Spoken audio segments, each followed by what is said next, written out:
জন্মের পর হাসি খুশি শৈশব নিয়ে বেড়ে উঠছিল 4 ভাই বোন, কিন্তু সেই আনন্দ বেশিক্ষণ স্থায়ী হয়নি। জন্মগতভাবে সুস্থ মনে হলেও বয়স বাড়ার সাথে সাথে এক অদ্ভুত অন্ধকার নেমে আসে তাদের জীবনে। একসময় দুরন্ত শৈশব কাটিয়েছে, অথচ এখন তাদের স্বাভাবিক জীবন আটকা পড়ে আছে অজানা রোগের এক অদৃশ্য শেকলে।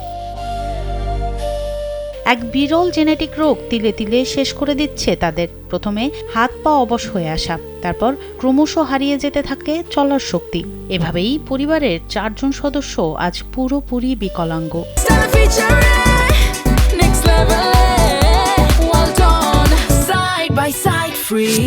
6 থেকে 7 বছরের মাধ্যমে যাইলে এই রোগটা আস্তে আস্তে দেখা দেয়।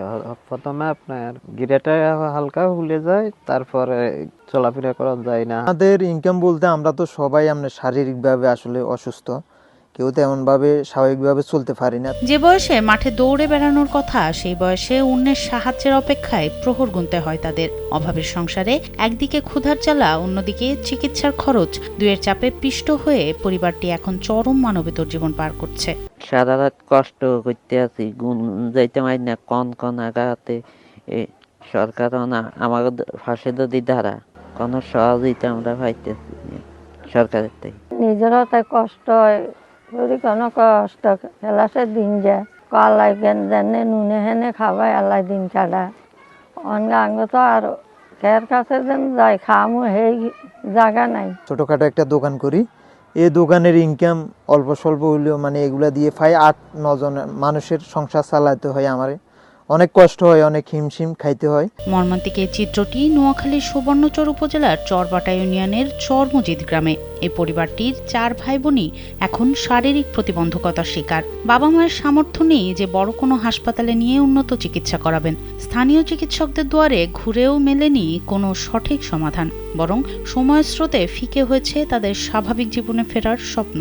সেও প্রতিবন্ধী হয়ে গেছে বিরল রোগ আক্রান্ত হয়ে। তার যদি সরকার তাদের যদি চিকিৎসার ব্যবস্থা নেয়, আর যদি জামশেদকে যদি ইন্টারমিডিয়েট পাস করেছে তাকে যদি সরকারি কোনো একটা দপ্তরে প্রতিবন্ধী কোটায় ঢুকিয়ে দেওয়া হয় বা চাকরি দেওয়া হয়, তাহলে তার পরিবারটা তার উচিলেই আগামী দিনে সুন্দরভাবে চলবে। এখন এই যে এটুকু উঠছে, এটুকু হয়তো বা অন্যান্যের অনুদানে অন্যান্যরা কেউ 1 টাকা 2 টাকা অনুদান দিয়ে একটা টিন কিনে এগুলো কিনে আনি এই মাল সামানগুলো বিক্রি করে যা পায়, অন্তত এগুলা দিয়ে সংসারের ডাল ভাত 2টা জোড়াইতে পারে। অনেক সময় জোড়ায়, অনেক সময় জোড়াইতেও পারে না, ভালো মন্দ কিছু করতে পারে না। এখন শুধু বেঁচে থাকায় তাদের জন্য এক বড় সংগ্রাম। 4 জন বিকলাঙ্গ সন্তান নিয়ে অসহায় মা বাবার চোখে এখন কেবলই অনিশ্চয়তা।